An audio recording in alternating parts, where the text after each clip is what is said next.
First of good morning friends.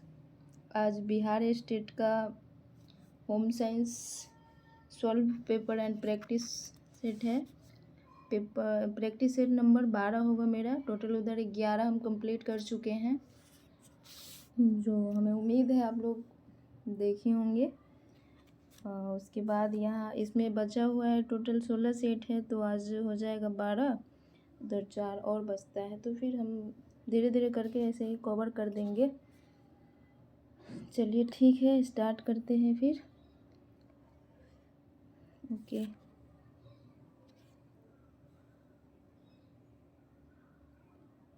Minute.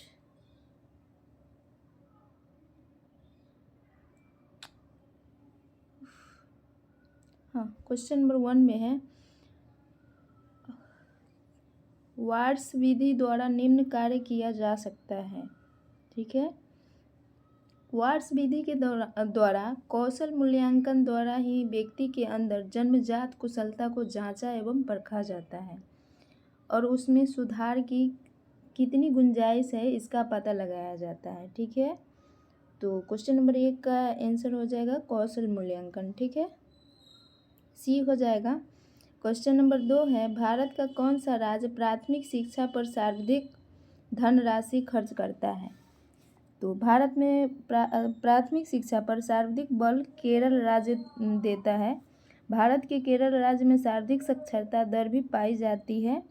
ठीक है, तो क्वेश्चन नंबर 2 का हमारा डी ऑप्शन हो जाएगा। क्वेश्चन नंबर 3 है, औपचारिक माध्यम से वंचित बच्चों के लिए राष्ट्रीय मुक्त विद्यालय किस वर्ष प्रारंभ किया गया? औपचारिक माध्यम से वंचित बच्चों के लिए राष्ट्रीय मुक्त विद्यालय सन 1989 में प्रारंभ किया गया। औपचारिक शिक्षा एक प्रकार की संस्थागत शिक्षण पद्धति है जिसकी सीमाएं विद्यालय, महाविद्यालय तथा विश्वविद्यालय तक ही सीमित होती हैं। इसके एक नियमित वर्गीकृत पाठ्यक्रम होते हैं तथा परीक्षाओं के आधार पर शिक्षार्थी को उत्तीर्णता प्रदान की जाती है। तो क्वेश्चन नंबर 3 का डी ऑप्शन होगा 79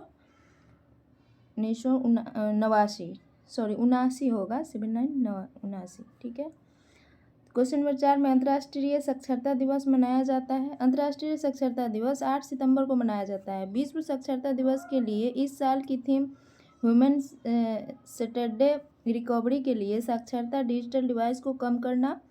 ILD 2021 की थीम डिजिटल साक्षरता के बारे में लोगों में अधिक जागरूकता पैदा करने के लिए निर्धारित है। बता दें कि कोरोना संकट काल में बच्चों, युवा और वयस्कों की शिक्षा पूरी तरह प्रभावित हुई।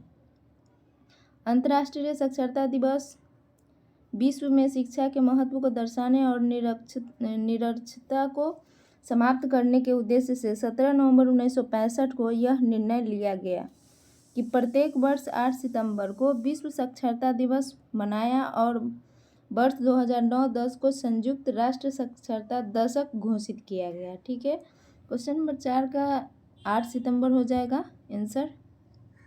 ठीक है, क्वेश्चन नंबर 5 में है, ICAR की स्थापना पूसा बिहार में किस वर्ष में हुई थी? तो इसका हुआ था 1928 ईस्वी में। ठीक है, बी हो जाएगा आंसर। 6 में है, वस्त्र को जलने पर जब वह सिकुड़ता है और कड़ी मोती बनती है वह वस्त्र है। दाहन परीक्षण रेशों की पहचान इन्हें जलाकर की जाती है। रेशम का धागा भी ऊन की तरह धीरे धीरे जलता है, परंतु धागा जलने से पहले पीछे की ओर नहीं मुड़ता और जलने पर पीले रंग की लौ निकलती है। लौ से हटा लेने पर यह स्वतः ही बुझ जाता है। इसके जलने से बाल या पंख के जैसा गंध आती है। इसकी राख काली, गोलाकार, फुसफुसी, दानेदार और कुरकुरी होती है, जिन्हें दबा देने पर आसानी से पिचक जाता है। ठीक है, तो क्वेश्चन नंबर 6 का हो जाएगा सी, रेशम, रेशमी।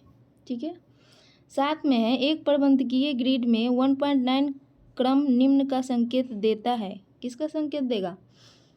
तो ये स्वीकृति और समर्थन लेने, सीकिंग एक्सपेक्टेशन एंड अप्रूवल का संकेत इंडिकेटेड देता है। ठीक है, 7 का हो जाएगा ए, स्वीकृति और समर्थन। धागे का काउंट उसके किस संख्यानात्मक मूल्य को परिभाषित करता है? धागे का कांड उसके उत्कृष्टता संख्यानात्मक मूल्य को परिभाषित करता है। उत्कृष्टता मुलायम एवं कोमल वस्त्रों का निर्माण को दर्शाता है। कोमल रेशे से निर्मित वस्त्र देखने में सुंदर एवं आकर्षक तो लगते ही हैं, साथ ही पहनने में अति आरामदायक एवं सुखद लगते हैं। ठीक है, 8 का बी हो जाएगा।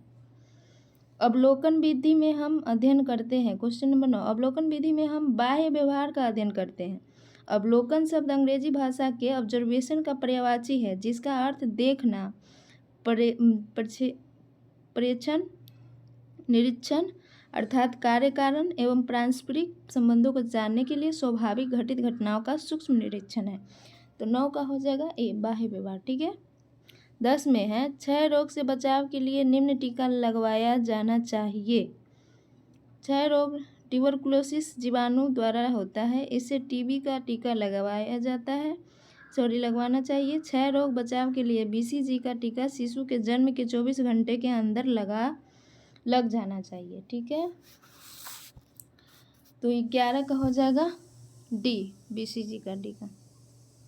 इनमें से क्वेश्चन नंबर 12 में है, इनमें से कौन सा पोलियोमाइलाइटिस के प्रथम चरण का लक्षण नहीं है? तो मांसपेशियों के संकोचन में अवरोध तथा हाथ व पैरों में लकवा, सिर दर्द, ज्वर आदि है, लेकिन सर्दी पोलियोमाइलाइटिस का लक्षण नहीं है। 12 का सी हो जाएगा। 13, क्वेश्चन नंबर 13, 1 मिनट। हाँ, शरीर में से व्यर्थ एवं हानिकारक पदार्थ को बाहर निकालने वाले तंत्र को कहते हैं। शरीर से व्यर्थ हानिकारक पदार्थ को बाहर निकालने वाले तंत्र उत्सर्जन तंत्र कहलाते हैं। उत्सर्जन की क्रिया पौधों एवं जंतुओं दोनों में होती है, किंतु पौधे में उत्सर्जन अंग के अभाव के कारण वर्ज्य पदार्थ उनके पत्ती, छाले, फलों, बीजों आदि के माध्यम से बहिष्कृत होते, परंतु प्राणियों में उत्सर्जन के लिए उत्सर्जी अंग होते हैं। मानव अपने शरीर के वर्ज्य पदार्थों का उत्सर्जन गुर्दे के माध्यम से करता है। तो 13 का हो जाएगा सी। ठीक है।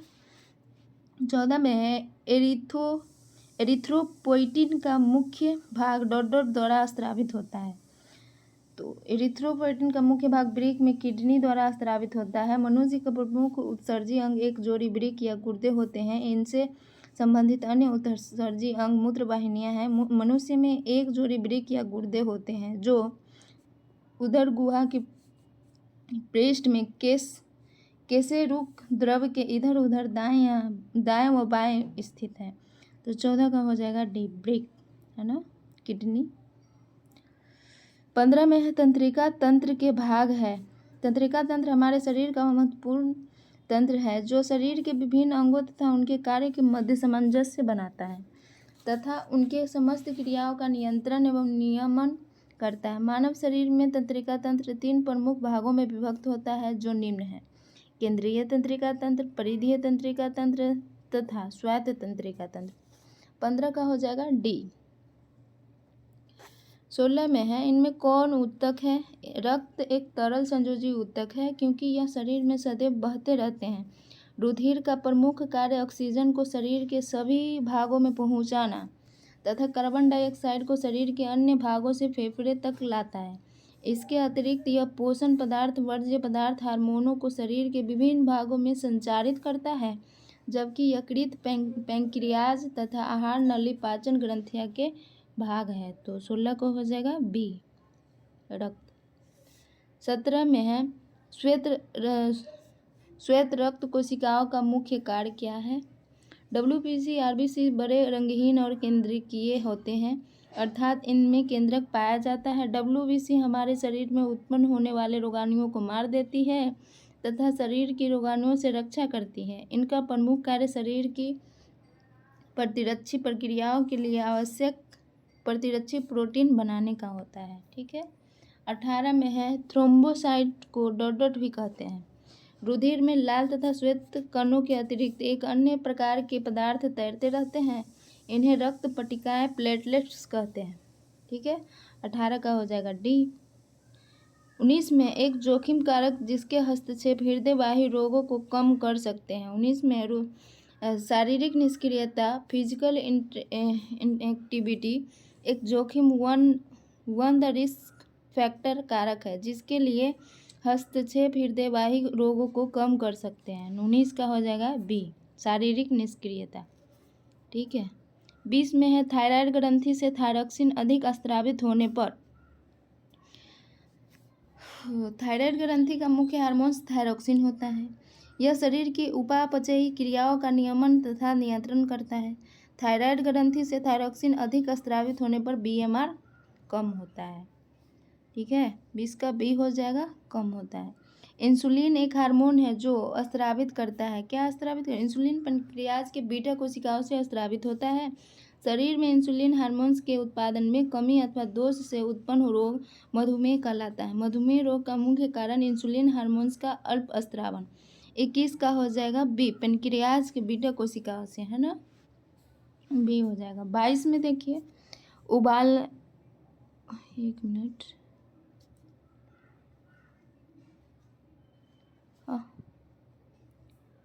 22 में है उबालना जो पानी में डुबोकर खाना पकाने की विधि है कितने तापमान पर होती है?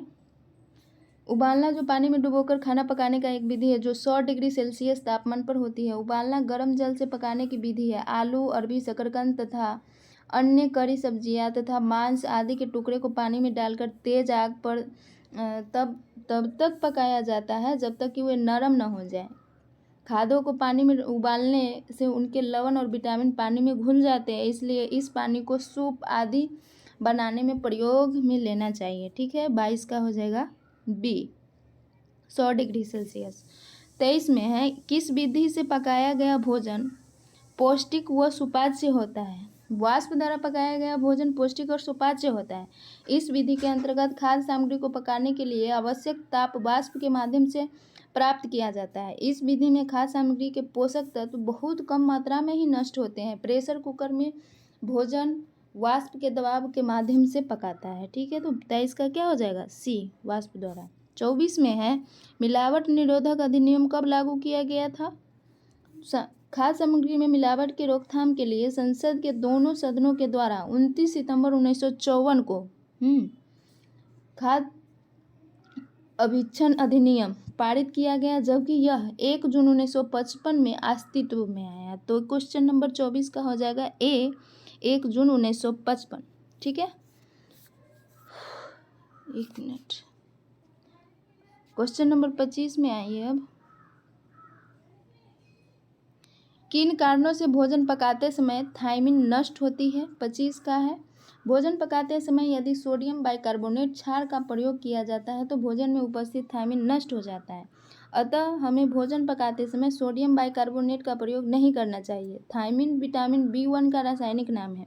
यह जल में घुलनशील विटामिन है। इसकी कमी से बेरी रोग होता है। ठीक है, तो 25 का हो जाएगा बी, सोडियम बाइकार्बोनेट डालने से।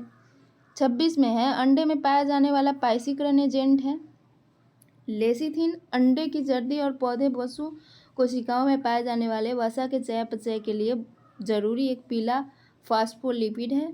खाद्य पदार्थ में पाया जाने वाला इमल्सिफाइसीकरण एजेंट कारक लेसिथिन है। ठीक है, तो 26 का हो जाएगा बी, लेसिथिन। जैम बनाया जाता है। क्वेश्चन नंबर 27 में है जैम फल के गुर्दे फ्रूट पल्प से बनाया जाता है। जैम बनाने के लिए अनानास, पपीता, स्ट्रॉबेरी, सेब आदि जैसे फलों के गुर्दे को पर्याप्त मात्रा में चीनी के साथ तब तक उबाला जाता है जब तक वह गाढ़ा न हो जाए। ठीक है, 27 का क्या होगा? ए, फल के गुर्दे। 28 में है इनमें कौन सी तकनीक सूखे ताप पर पकाने की नहीं है? स्टेविंग विधि से भोजन पकाने के लिए कम मात्रा में पानी का उपयोग किया जाता है तथा ताप भी कम रखा जाता है। तापक्रम 100 से 98 डिग्री सेल्सियस होता है। तापक्रम कम होने के कारण भोजन देरी से पकता है। तो 28 का हो जाएगा ए, स्टेविंग। 29 में है गेहूं के आटे में सामान्यतः मिलाए जाने वाले अपमिश्रक का नाम क्या है? गेहूं के आटे में सामान्यतः मिलाए जाने वाले अपमिश्रक का नाम है ब्राउन रस्ट, है ना। 29 का हो जाएगा बी। 30 में है HACCP सिस्टम किसके लिए है? HACCP सिस्टम नियंत्रण बिंदुओं के सभी सोपानों का क्रमिक विश्लेषण और नियमित अनुवीक्षण के लिए। तो 30 का हो जाएगा बी, है ना।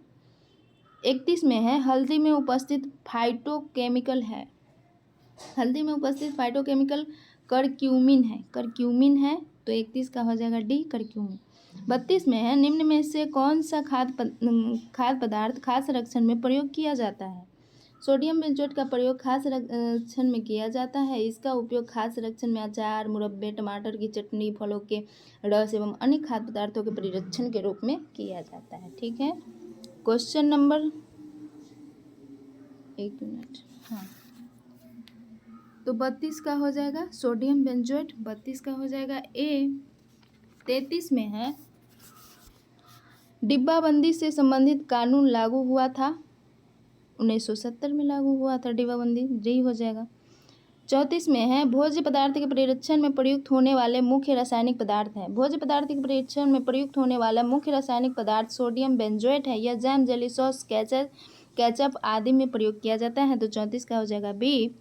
35 में है दूध को चिपकाने के लिए इस्तेमाल किए जाने वाला समय और तापमान है। 35 में हो जाएगा दूध को चिपकाने पाश्चुकरण के लिए इस्तेमाल किए जाने वाला समय और तापमान 72 डिग्री सेल्सियस पर 15 सेकेंड। इस विधि में दूध को लगभग 15 सेकेंड तक 72 डिग्री सेल्सियस तापमान पर गर्म किया जाता है और फिर तुरंत ही इसे ठंडा कर लिया जाता है।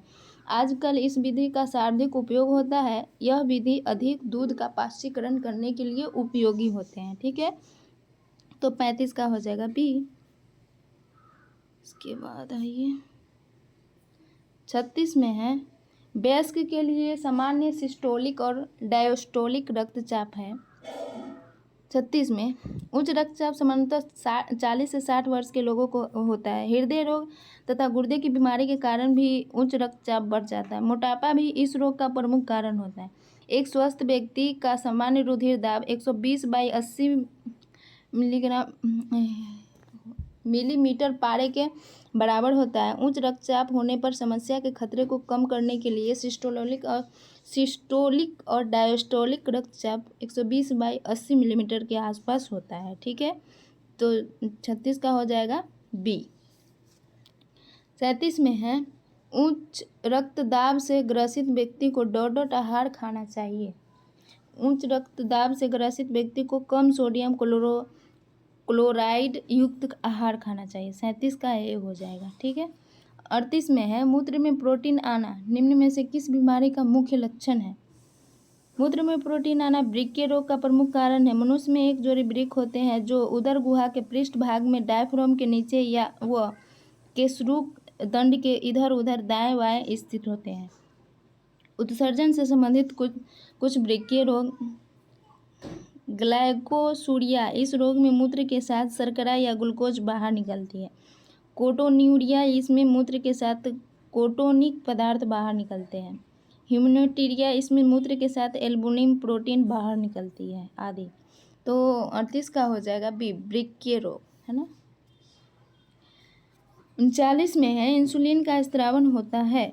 इंसुलिन का स्त्रावन होता है एक पेप्टाइड हार्मोन है जो अग्नाशय के अंतःस्रावी भाग लैंगरहैंस द्वितीयक की बीटा कोशिकाओं से स्थापित होता है। यह शरीर में ग्लूकोज के उपापचय को नियंत्रित करता है, तो 39 का बी हो जाएगा। ठीक है, 40 में है HbA1c की वह मात्रा जिसमें ऊपर मनुष्य मधुमेह से ग्रस्त माना जाता है, तो 40 का क्या होगा 6.5%, जिसे ऊपर मनुष्य मधुमेह से ग्रस्त माना जाता है। शरीर में इंसुलिन हार्मोन के उत्पादन में कमी अथवा दोष से उत्पन्न रोग मधुमेह डायबिटीज मेलाइटिस कहलाता है। मनुष्य के अग्नाशय पेनक्रियास से इंसुलिन हार्मोन का स्त्रावन होता है। यह अंतःस्रावी हार्मोन है जो लैंगरहैंस की द्वितीयक के कोशिकाएं cells of the islets of Langerhans द्वारा स्त्रावित होती है। इंसुलिन कार्बोज के उपापचय को नियंत्रित करता है, तो 40 का क्या हो जाएगा ए हो जाएगा। ठीक है, 41 में है अधिक प्रोटीन युक्त भोजन इस बीमारी में दिया जाता है। ट्यूबरकुलोसिस, इसे क्षय रोग या अस्थमा भी कहते हैं। टीबी में बुखार दीर्घकालीन होता है। दीर्घकाल तक बुखार रहने से शरीर के कोशिकाएं उत्तक एवं तंतुओं का क्षय होने लगता है। यकृत तथा ऊतकों में जमा ग्लाइकोजन भी धीरे धीरे समाप्त होने लगता है। इन्हीं सब कारणों की वजह से रोगी को आहार पर विशेष ध्यान देना चाहिए। यह रोग मुख्यतः जीवाणु बैक्टीरिया के संक्रमण के कारण होती है। टीबी में उच्च प्रोटीन तथा उच्च कैलोरी की आवश्यकता होती है। कैलोरी 2500 से 3000 किलो कैलोरी दिन, प्रोटीन 80 से 120 ग्राम, वसा की मांग काफ़ी बढ़ जाती है। तो 41 का ए हो जाएगा, है ना, यक्ष्मा, ट्यूबरकुलोसिस जिसे बोला जाता है, टीबी। 42 में है लीवर सिरोसिस के लिए प्रस्तावित आहार है। लीवर सिरोसिस के लिए प्रस्तावित आहार अधिक प्रोटीन के लिए प्रस्तावित आहार अधिक प्रोटीन तथा कम sodium, high protein and low sodium cirrhosis. ये कृत कोशिका के लचीलेपन में कमी के कारण उसका फूल जाना, अत्यधिक शराब सेवन खराब हो गया यहाँ पे, अत्यधिक खराब सेवन करने वाले व्यक्तियों में अधिकतर देखा जाता है। ठीक है, 42 का क्या हो जाएगा, डी, अधिक प्रोटीन तथा कम सोडियम। उसके बाद आइए 43 में है 5 वर्ष के बच्चों में SAM का नैदानिक आधार निम्नलिखित है। तो ऊंचाई के लिए वजन 3SD, MUASC 115 मिमी से कम होता है। तो 43 का क्या हो जाएगा, बी होना चाहिए। 43 का, एक मिनट, हाँ, 43 का बी होगा। ऊंचाई के लिए वजन 2SD, एक मिनट, ठीक है। बी में है 1 और 3 होगा, ठीक है। जैसे कि ए में है ऊंचाई के लिए वजन 3CD, उसके बाद 3 में क्या है 115 में, तो ए और सी है बी में, तो मेरा बी ऑप्शन होगा, ठीक है। 44 में है वृद्धावस्था में होने वाली समस्या परेशानी से जो आंत से संबंधित है। कब्ज पाचन संस्थान एक आम विकार है जिसमें मल त्याग बहुत अनियमित व कष्टदायक हो जाता है और प्रायः मल में जल की मात्रा कम होने से यह अधिक ठोस हो जाता है, अतः मल त्यागने में परेशानी होती है। लक्षण सामान्यतः देखे जाने वाले लक्षण बेचैनी, सिर दर्द, जीभ पर सफ़ेद सी परत जमना, सांस में दुर्गंध तथा भूख न लगना। तो 44 का ये होगा, ठीक है, कब्ज। 45 में है गर्भावस्था के दौरान कुल प्रोटीन बनती है। गर्भकाल में गर्भिणी को सामान्य स्त्री की अपेक्षा अधिक प्रोटीन की आवश्यकता होती है। गर्भस्थ शिशु के शरीर, गर्भिणी की शरीर के ऊतकों को टूट फूट की मरम्मत एवं नए तंतु के निर्माण हेतु प्रोटीन नितांत आवश्यक होता है। गर्भावस्था के दौरान 900 ग्राम प्रोटीन बनती है, 900 ग्राम। तो 45 का ए हो जाएगा, ठीक है। 46 में है गर्भावस्था में कितनी औसत अतिरिक्त कैलोरी की आवश्यकता होती है। गर्भावस्था में कैलोरी की मांग बढ़ जाती है। गर्भावस्था में स्त्री के वजन एवं शरीर के आकार में वृद्धि होती है। ICMR के भोज्य विशेषज्ञों ने गर्भावस्था में 300 किलो कैलोरी अधिक अतिरिक्त ऊर्जा की आवश्यकता बताई गई है। तो 46 का बी हो जाएगा। 47 में चुनिंदा पोषकों को शामिल करना जो एक भोजन विशेष में सामान्यतः नहीं पाया जाता है, डॉट कहलाता है। चुनिंदा पोषक सेलेक्ट न्यूट्रिशन को शामिल करना जो एक भोजन विशेष में सामान्यतः नहीं पाए जाते हैं, तो सुदृढ़ीकरण यानी फोर्टिफिकेशन कहलाता है, ठीक है। क्या होगा इसका, 47 का डी हो जाएगा, सुदृढ़ीकरण। 48 में है दूध से पनीर बनाने की क्रिया में किस pH पर कैसिन अवक्षेप प्रिंसिपिटेट होती है। तो 48 में है दूध में पनीर की क्रिया में 4.6 pH पर कैसिन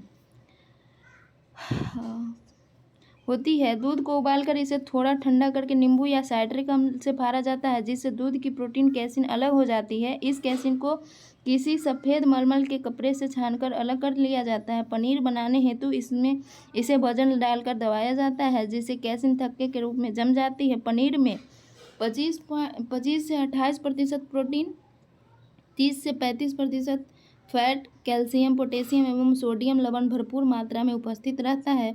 पनीर में विटामिन A, B समूह, D प्रचुर मात्रा में उपस्थित रहता है, ठीक है। तो 48 का क्या हो जाएगा, बी होना चाहिए, pH 4.6, ओके।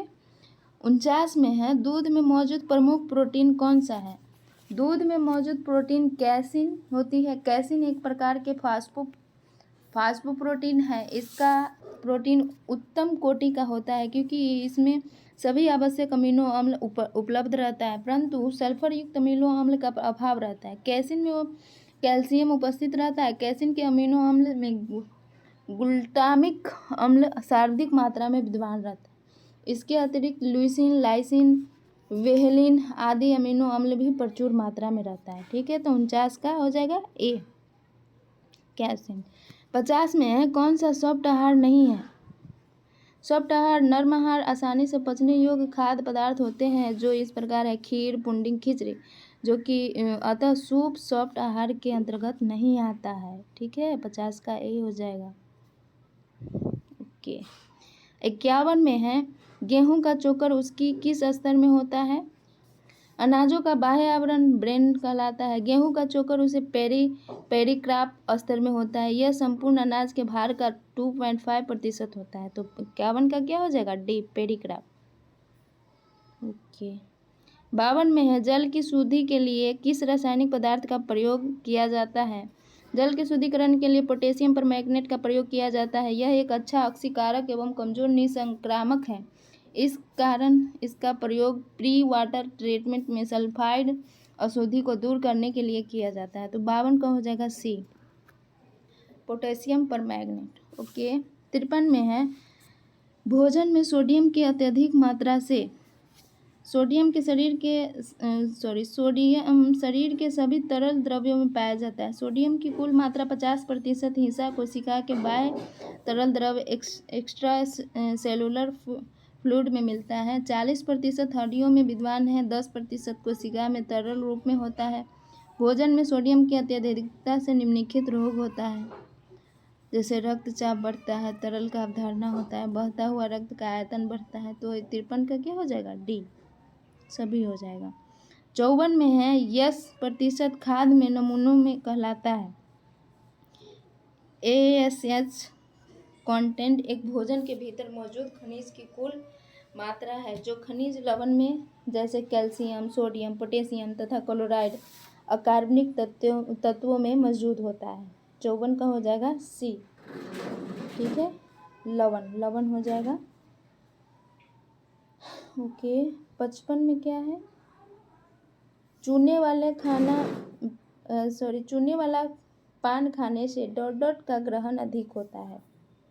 55, चूने वाला पान खाने से कैल्शियम का ग्रहण अधिक होता है। शरीर में अन्य खनिज लवण की अपेक्षा कैल्शियम की मात्रा सबसे अधिक रहती है। हमारे शरीर में कुल भार का 4% भाग खनिज लवण का होता है, जिनमें से लगभग आधा वजन यानी 2% कैल्शियम के कारण होता है।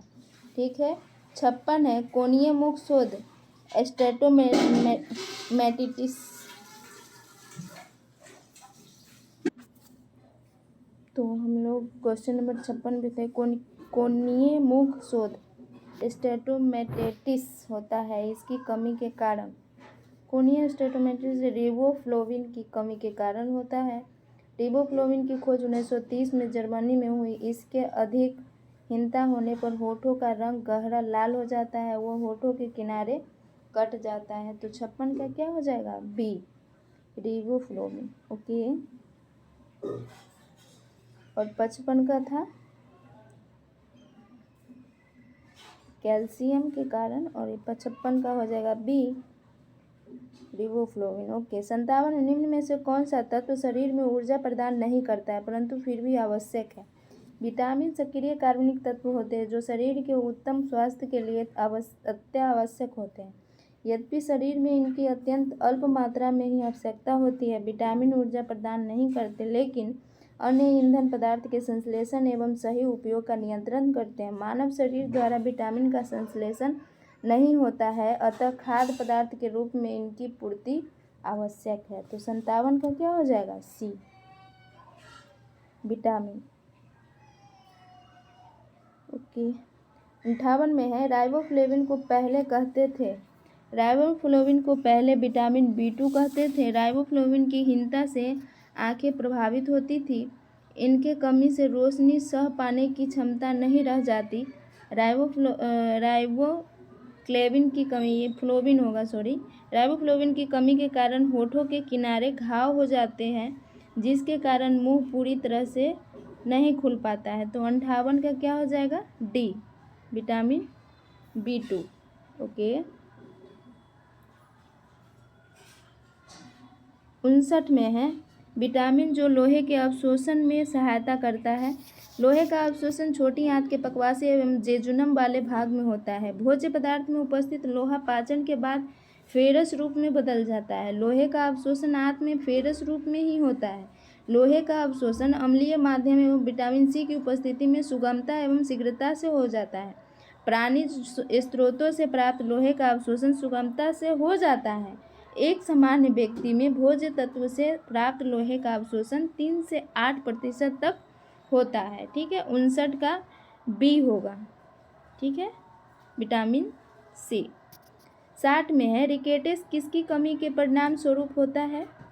रिकेट्स कैल्शियम एवं विटामिन डी की कमी से होता है। रिकेट्स सूखा रोग, हड्डियों का रोग, जो प्रायः बच्चों में होता है। बच्चों में हड्डियों की नरमाई या कमजोर होने को सूखा रोग कहते हैं। परिणाम स्वरूप अस्थि विकार होकर पैरों का टेढ़ापन और मेरुदंड में असामान्य मोड़ आ जाते हैं। इसी प्रकार की विकृति को बड़े में ऑस्टियोमलेसिया कहते हैं। इसके लक्षण कंकाल विकृति, अस्थि भंगुरता, विकास में बाधा, दांतों की समस्या, हड्डियों का दर्द, पेशियों में कमजोरी इत्यादि होते हैं। तो 60 का हो जाएगा सी। ओके, 60 का क्या हो जाएगा? सी, कैल्शियम एवं विटामिन डी। ठीक है, 61 में है, एक मोटे व्यक्ति को खाने में कम प्रयोग करना चाहिए। एक मोटे व्यक्ति को खाने में वसा का कम प्रयोग करना चाहिए। अत्यधिक वसा संचित होने से मोटापा हो जाता है। त्वचा तथा आहार नाल के ऊपर वसीय ऊतक के संचित होने से पेट निकल जाता है। शरीर का वजन बढ़ने लगता है। तो 61 का क्या होगा? ए। 62 में है, वसा के असंतृप्त होने के स्तर का अनुमान किस तरीके से लगाया जाता है? आयोडीन वैल्यू के द्वारा वसा के असंतृप्त होने के स्तर का अनुमान लगाया जाता है। 62 का हो जाएगा डी। ठीक है, 63 में है, ट्रिप्सिन एवं काइमोट्रिप्सिन किस पीएच पर कार्य करता है? ट्रिप्सिन एवं काइमोट्रिप्सिन 7.4, 8.0 पीएच पर कार्य करता है। ये दोनों अग्नाशय रस से निकलने वाले एंजाइम हैं जो क्षारीय माध्यम में प्रोटीन के पाचन को पूर्ण करता है। प्रोटीन ट्रिप्सिन व काइमोट्रिप्सिन, प्रोटियोसेस और पॉलीपेप्टाइड्स। तो 63 का हो जाएगा सी। 63 का हो जाएगा सी, 7.4, 8.4 पीएच। ओके, 64 में न्यूक्लियो प्रोटीन एवं ग्लाइकोप्रोटीन को जाना जाता है। न्यूक्लियो प्रोटीन एवं ग्लाइकोप्रोटीन को युग्मी प्रोटीन के रूप में जाना जाता है। संयुक्त प्रोटीन अमीनो अम्ल प्रोटीन के अणु तथा अन्य रासायनिक पदार्थ जो प्राकृतिक में प्रोटीन न हो से मिलकर बना होता है। संयुक्त प्रोटीन साधारण प्रोथैटिक समूह है ना। 64 का क्या है? सी हो जाएगा, युग्मी प्रोटीन के रूप में। ठीक है,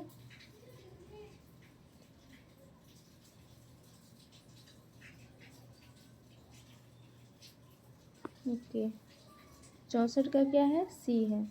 65 में आवश्यक वसा अम्लों में शामिल है। आवश्यक वसा अम्लों में शामिल है। आवश्यक वसा अम्लों में लिनोलिक अम्ल और लिनोलेनिक अम्ल शामिल है। लिनोलेनिक अम्ल पोषण की दृष्टि से अत्यंत आवश्यक है। यह तेलों में बहुतायत से मिलता है। लिनोलेनिक अम्ल रक्तवाहिनियों को अर्ध प्रागम्य बनाता है। इस कारण गर्मी के मौसम में शरीर से निकलने वाले पसीनों को नियंत्रित करता है। तो 65 का क्या होगा? डी। 66 में है, प्रोटीन मुख्यतः इनमें किस रूप में अवशोषित किए जाते हैं?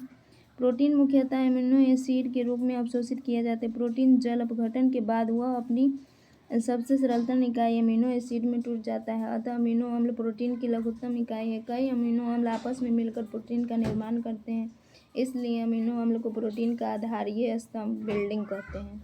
66 का हो जाएगा सी।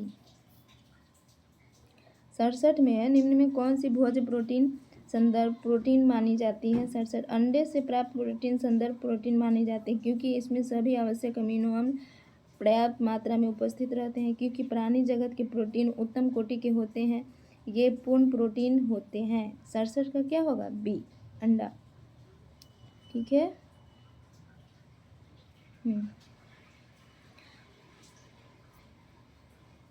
एक मिनट। हाँ, 68 में है खमीरीकरण बढ़ाती है। खमीरीकरण में पाचनशीलता में वृद्धि होती है। खमीरीकरण में अणुजीवों अथवा एंजाइम की उपस्थिति में वायु रहित परिस्थिति में जटिल कार्बनिक पदार्थ का धीरे धीरे उपघटन होकर सरल कार्बनिक पदार्थ में बदल जाता है। तो 68 का हो जाएगा ए, पाचनशीलता। 69 में एक नवजात द्वारा आसानी से पाचित होने वाला मुख्य कार्बोहाइड्रेट है। एक नवजात द्वारा आसानी से पाचित होने वाला मुख्य कार्बोहाइड्रेट लैक्टोज है। यह भोज्य पदार्थ दूध में पाया जाता है। दूध में कुछ पदार्थ तो पूर्णतः घुलित अवस्था में रहते हैं तथा कुछ कोलाइड एवं कुछ पैस अवस्था में विद्यमान होते हैं। दूध में जल, वसा, प्रोटीन, कार्बोहाइड्रेट, खनिज तत्व तथा विटामिन विद्यमान होते हैं। 69 का हो जाएगा बी, लैक्टोज। 70 में है जल तथा भोजन किस जीव के कारण अधिकतर संक्रमित होता है। जल तथा भोजन घरेलू मक्खी के कारण सर्वाधिक संक्रमित होता है। यह खाद्य पदार्थ एवं जल में आसानी से बैठ उन्हें संक्रमित कर देती है। घरेलू मक्खी रोग फैलाने में भी सर्वोपरि है। इसके द्वारा फैलाए जाने वाले प्रमुख रोग हैजा, टाइफाइड, तपेदिक, अतिसार आदि है। तो 70 का हो जाएगा बी, मक्खी। ठीक है। 71 में आइए, नेक्स्ट पेज।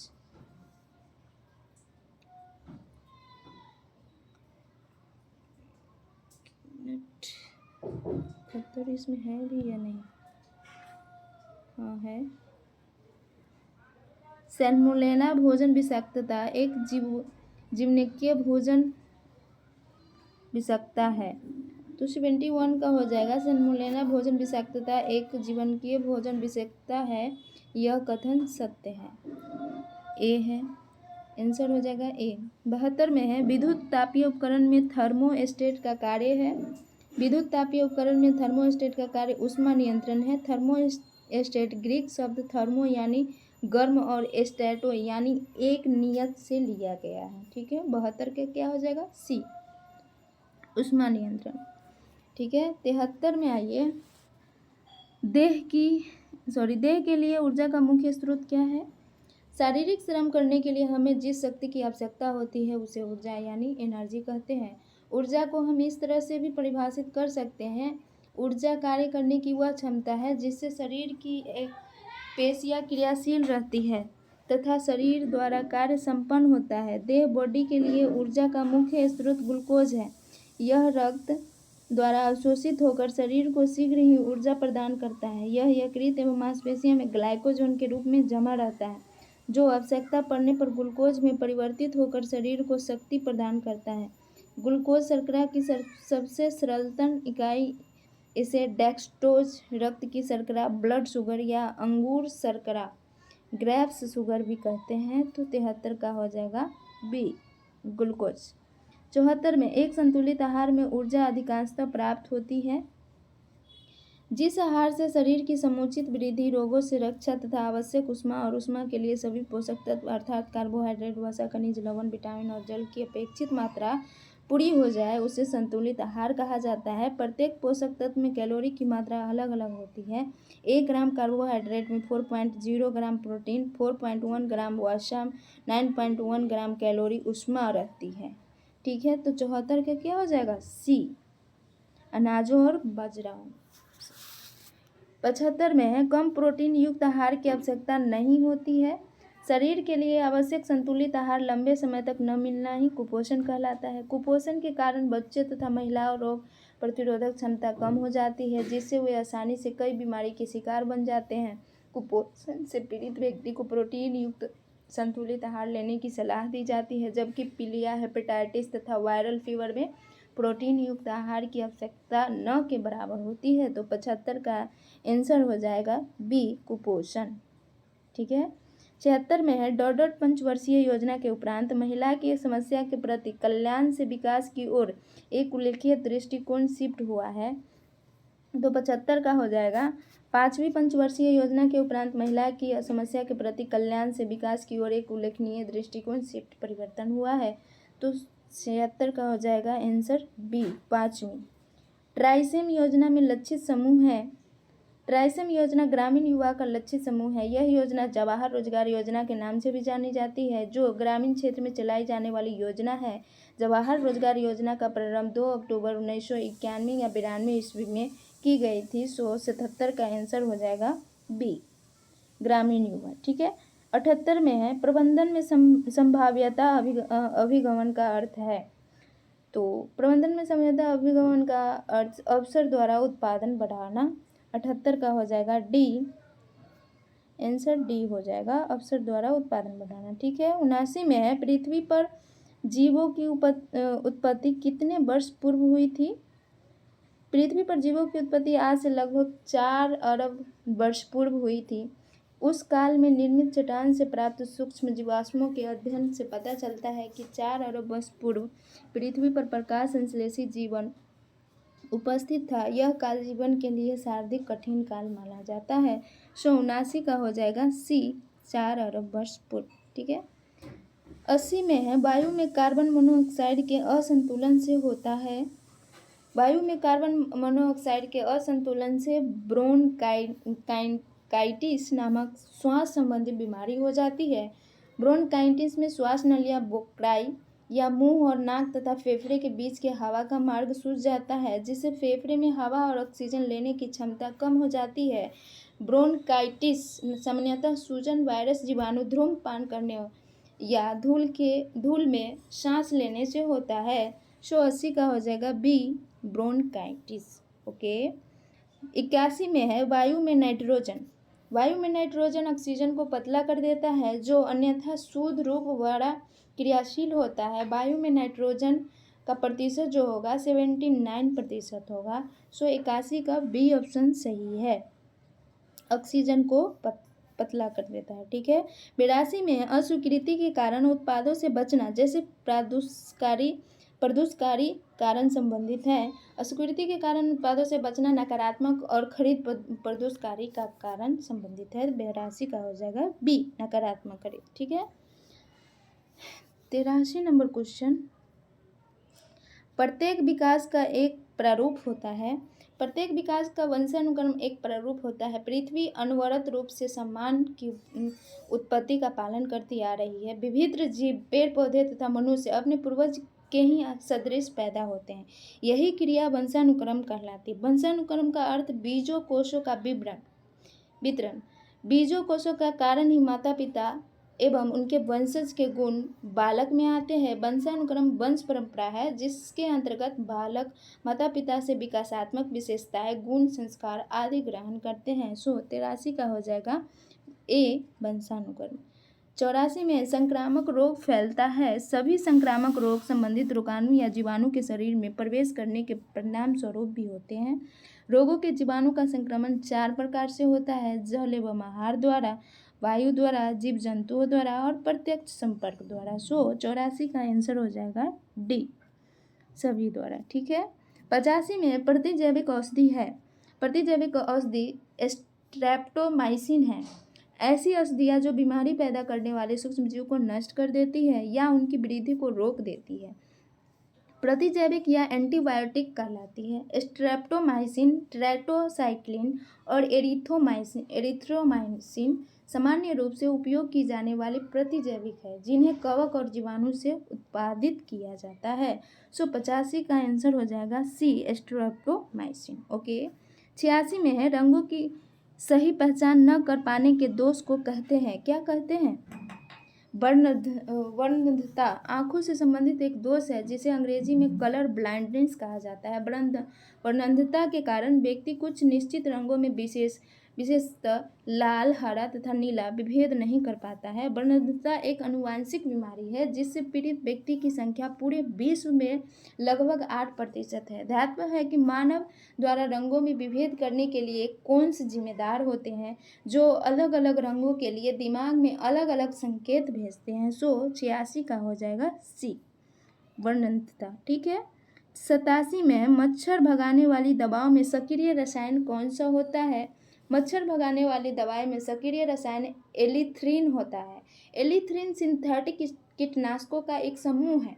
यह एक संश्लेषित पाइरेथ्राइड्स है जो कि क्रिसैंथेमम नामक फूल से प्राकृतिक रूप से प्राप्त किया जाता है। 87 का हो जाएगा ए, एलिथ्रिन। ठीक है। ओके। 88 में है ग्लूकोमा संबंधित है। ग्लूकोमा सब काले रोग, आँख से संबंधित रोग है जलीय वैसे तथा कचाव वैसे में पाए जाने वाला तरल का दबाव अधिक हो जाने से दृष्टिपटल क्षतिग्रस्त हो जाता है। इसमें रोगी को दिखाई नहीं पड़ता। इसे काले मोतियाबिंद के नाम से भी जाना जाता है। 188 का हो जाएगा सी, आंखें। 89 में है किस तापमान पर बैक्टीरिया की वृद्धि रुक जाती है? 4 डिग्री सेल्सियस तापमान पर बैक्टीरिया की वृद्धि रुक जाती है। 79 का हो जाएगा ए, 4 डिग्री सेल्सियस। 90 में प्रत्येक गुर्दा एक लाख कार्यात्मक इकाई से बनी होती है। डॉट डॉट कहलाती है। प्रत्येक गुर्दा 1 लाख कार्यात्मक इकाई से बनी होती है जो नेफ्रॉन कहलाती है। अर्थात मनुष्य के वृक्क में 10 से 12 लाख सूक्ष्म बहुत लंबी तक कुंडलित नेफ्रॉन होती है। ये उत्सर्जन की संरचनात्मक एवं क्रियात्मक इकाई होती है। 90 का हो जाएगा बी, नेफ्रॉन। 91 में है प्रतिवर्ती क्रिया रिफ्लेक्स एक्शन का नियंत्रण केंद्र कहाँ होता है?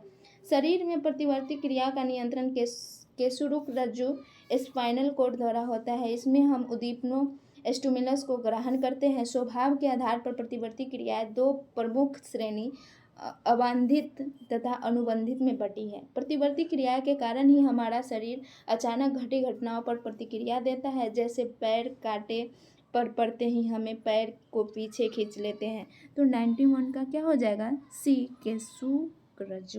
केशुर रज्जु। ओके। 92 में है हुकवर्म के प्रकोप से सामान्यतः होता है। हुकवर्म के प्रकोप से सामान्यतः एनीमिया होता है। रक्ताल्पता, रक्त में हीमोग्लोबिन का स्तर सामान्य से कम होने पर उत्पत्ति स्थिति होती है, जो कि प्रत्येक लिंग के लिए अलग अलग होता है। बच्चों में हीमोग्लोबिन 11 से 12 ग्राम 100 मिलीलीटर में रक्त तथा स्त्रियों में 13 से 15 ग्राम 100 मिलीलीटर, पुरुष में 15 से 17 मिलीग्राम होता है। 92 का क्या हो जाएगा? सी, एनीमिया। ओके। 93 में सिस्टोलिक दाब होता है जब किसी व्यक्ति के रक्तचाप को सिस्टोलिक या डायस्टोलिक रक्तचाप के रूप में अभिव्यक्त किया जाता है। सिस्टोलिक अर्थात धमनियों की उच्च रक्तचाप, जबकि डायस्टोलिक निम्न रक्तचाप को दर्शाता है।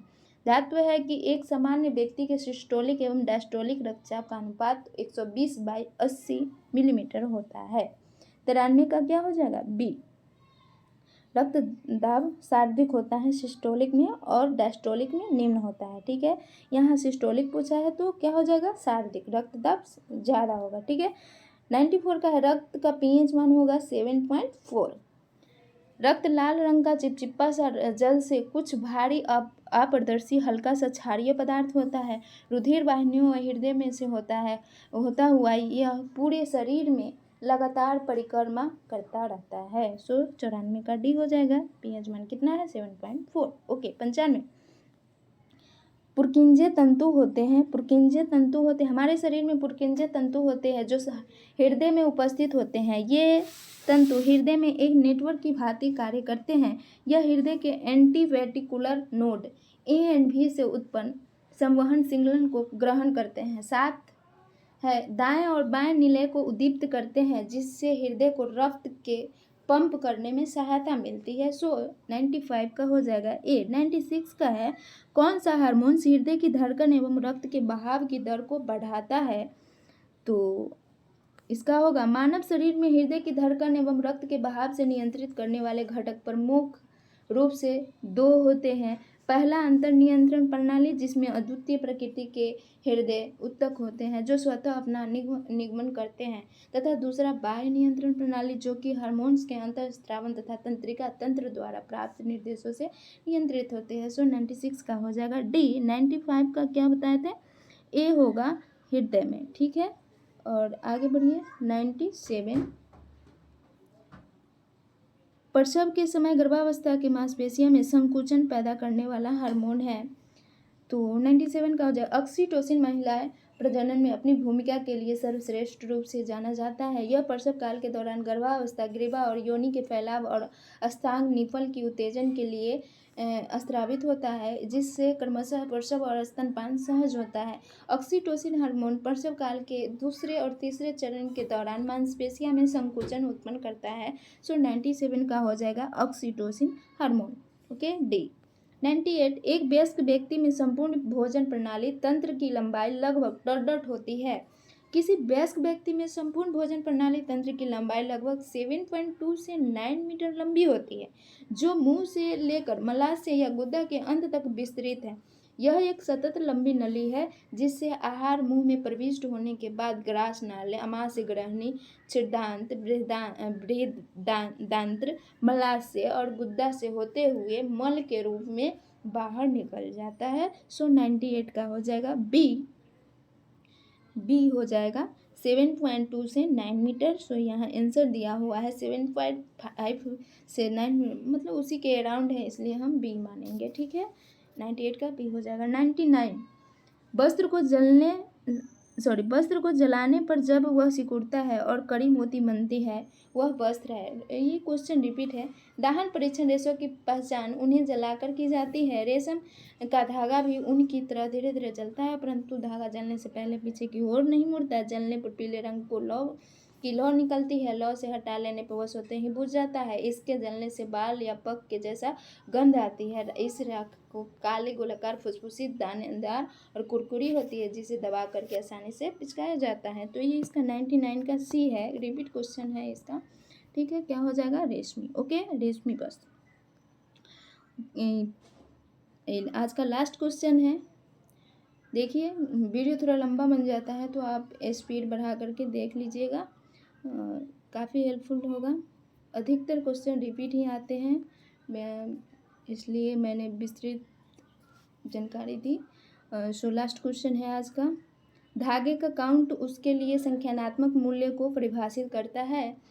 धागे का काउंट उसके उत्कृष्टता यानी फिनिशेस संख्यात्मक मूल्य को परिभाषित करता है। उत्कृष्टता मुलायम और कोमल वस्त्रों का निर्माण को दर्शाता है। कोमल रेशों से निर्मित वस्त्र देखने में सुंदर एवं आकर्षक तो लगते ही हैं, साथ ही पहनने में अति आरामदायक एवं सुखद लगते हैं। सो लास्ट क्वेश्चन है, 100 नंबर का आंसर क्या हो जाएगा? बी, उत्कृष्टता। इस प्रकार प्रैक्टिस सेट नंबर 12 कंप्लीट हुआ। Okay, bye, thank you so much.